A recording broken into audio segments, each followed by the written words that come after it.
വിജ്ഞാന കേരളത്തിൻ്റെ ഈ വർഷത്തെ അവസാനത്തെ തൊഴിൽമേള നാളെ പന്തളം മൈക്രോ ഐ ടിയിലാണ് നടക്കുന്നത്. നാളെ രാവിലെ വരെ രജിസ്ട്രേഷൻ സൗകര്യമുണ്ട്.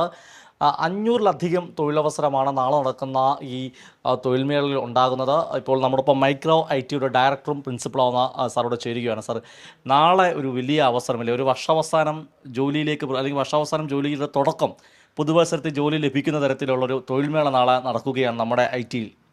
തീർച്ചയായിട്ടും ഇത് വളരെ വലിയൊരു അവസരമാണ്. കാരണം പലപ്പോഴും കുട്ടികൾ പല തൊഴിൽ പഠിച്ച് ഇറങ്ങുന്നെങ്കിൽ തന്നെയും പ്രോപ്പറായിട്ടൊരു ഗൈഡൻസ് കിട്ടുന്നില്ല.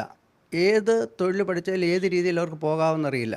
മൊത്തത്തിലൊരു പോമറയാണ് സാറിന് നേരത്തെ നടന്നുകൊണ്ടിരുന്നത്. എന്നാൽ സർക്കാർ മുൻകൈ എടുത്തുകൊണ്ട് ഇതുപോലെയുള്ള ചാനലൈസ് ചെയ്ത് കമ്പനികളെയും ചാനലൈസ് ചെയ്ത് കൃത്യമായിട്ടുള്ളൊരു ഗൈഡൻസോടു കൂടിയാണ്, അവയർനെസ്സോടു കൂടിയാണ് ഇങ്ങനെയുള്ള പ്രോഗ്രാംസ് ഗവൺമെൻറ് ഓർഗനൈസ് ചെയ്തിരിക്കുന്നത്. ഈ വിജ്ഞാന കേരളം അതുപോലെ കുടുംബശ്രീയൊക്കെ സംയുക്തമായിട്ടാണ് ഈ തൊഴിൽമേള നടപ്പാക്കുന്നത്.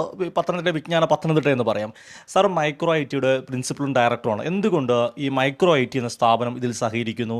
നിങ്ങൾക്ക് എന്താണ് ഒരു മൈക്രോ ഐ ടിയുടെ റെപ്രസെൻറ്റേറ്റീവ് എന്ന നിലയിൽ ഈ മേഖലയിൽ പ്രവർത്തിക്കുന്നത് എന്താണ് പറയാനുള്ളത്? ശരിക്കും മൈക്രോ ഐ ടി 1989 സ്റ്റാർട്ട് ചെയ്തതാണ്. 89 സ്റ്റാർട്ട് ചെയ്യുമ്പോൾ സ്കിൽ ഡെവലപ്മെൻറ്റ്, ഇപ്പോൾ ഏറ്റവും കൂടുതൽ ചർച്ച ചെയ്തുകൊണ്ടിരിക്കുന്ന സ്കിൽ ഡെവലപ്മെൻറ്റിന് പ്രാധാന്യം കൊടുത്തുകൊണ്ട് തന്നെ 1989 തുടങ്ങിയ ഒരു പ്രസ്ഥാനമാണിത്. നമ്മൾ ആദ്യം തന്നെ ഗവൺമെൻറ് കോഴ്സുകളൊന്നും അല്ല ഓപ്പറേറ്റ് ചെയ്തുകൊണ്ടിരുന്നത്. പ്രത്യേകിച്ച് തൊഴിൽ അന്വേഷകർക്ക് നല്ലൊരു ട്രെയിനിങ് കൊടുത്ത് അവരെ എംപ്ലോയർ ആക്കുക എന്നുള്ളതാണ്, അതായത് ഒരു സംരംഭകനാക്കുക എന്നുള്ളതാണ് നമ്മൾ ഉദ്ദേശിച്ചിരുന്നത്. തീർച്ചയായിട്ടും ധാരാളം പേര് സംരംഭകനായിട്ടുണ്ട്. അതുകൊണ്ട് തന്നെ ഈ തൊഴിലന്വേഷിക്കുന്നവർക്കൊരു വഴികാട്ടി എന്നുള്ള നിലയിലും കരിയർ ഗൈഡൻസ് പ്രോഗ്രാംസും ഒക്കെ ധാരാളം നമ്മൾ നടത്തിയാണ് പലപ്പോഴും കുട്ടികളെ നമ്മൾ സെലക്ട് ചെയ്യാറുള്ളത്. ഇതിനോട് സഹകരിക്കാൻ കാരണം ഈ വിജ്ഞാന പത്തനംതിട്ട നമ്മൾ കരുതുന്ന നമ്മുടെ ആ വിഷനിനൊപ്പം നിൽക്കുന്നതുകൊണ്ടാണോ? തീർച്ചയായിട്ടും വിജ്ഞാനം പത്തനംതിട്ട കേരളത്തിൽ ആദ്യമായിട്ട് തുടങ്ങിയൊരു സംവിധാനമാണ്. പത്തനംതിട്ട ജില്ലയിലാണ് അത് തുടങ്ങിയത്. അന്ന് മുതൽ തന്നെ അതിനെ നോക്കിക്കാണുകയും പലപ്പോഴും കുട്ടികൾ തൊഴിലന്വേഷിച്ച് അലഞ്ഞു തിരിഞ്ഞ് നടക്കുന്നൊരവസ്ഥയിൽ നിന്ന് മാറി ഒരു ക്യാമ്പസിൽ ഏകീകരിച്ചുകൊണ്ട് തന്നെ വിവിധ കമ്പനികളെ അവിടെ കൊണ്ടുവരുമ്പോൾ തീർച്ചയായിട്ടും അവർക്കൊരു എൻട്രി എന്നുള്ള നിലയിൽ ആദ്യം വളരെയധികം സഹായം ചെയ്യുന്നൊരു പ്രസ്ഥാനമായിട്ടാണ് നമുക്ക് വിജ്ഞാനം പത്തനംതിട്ട തോന്നിയിട്ടുള്ളത്. നാളത്തെ ജോബ് ഫെയറിൽ എന്തൊക്കെ തൊഴിലവസരങ്ങൾ, ഏതൊക്കെ വിദ്യാഭ്യാസ യോഗ്യതയുള്ളവർക്ക് പങ്കെടുക്കാൻ സാധിക്കും? ഇതിനകത്ത് ഏറ്റവും കൂടുതൽ ഞാൻ പറഞ്ഞല്ലോ ആദ്യം തന്നെ നമുക്ക് സ്കിൽ ഡെവലപ്മെൻറ്റാണ് മൈക്രോ ഐ ടി ഏറ്റവും കൂടുതൽ പ്രാധാന്യം കൊടുത്തുകൊണ്ടിരിക്കുന്നത്.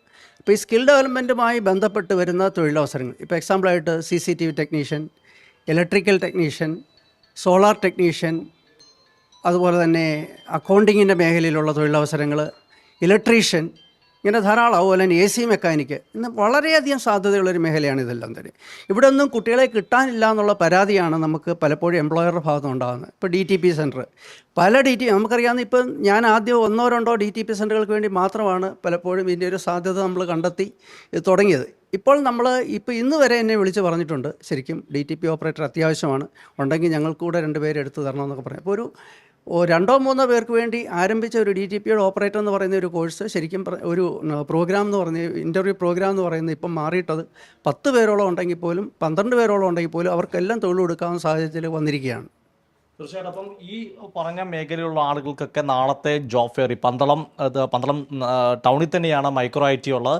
നാളെ ഇവിടെ സ്പോട്ട് രജിസ്ട്രേഷൻ ഉണ്ട്. അതല്ലെങ്കിൽ നിങ്ങൾക്ക് ഓൺലൈനായിട്ട് DWMS ആപ്പിൽ രജിസ്റ്റർ ചെയ്യാം. അപ്പം ഈ വർഷത്തെ അവസാനത്തെ ജോബ് ഫെസ്റ്റിൽ പങ്കെടുക്കുക, പുതുവത്സരത്തിൽ ജോലി നേടുക എന്നാണ് ആശംസിക്കാനുള്ളത്. ക്യാമറമാൻ അമൽ സിദ്ധത്തോടൊപ്പം സുജി T. ബാബു, കൈരളി ന്യൂസ്, പത്തനംതിട്ട.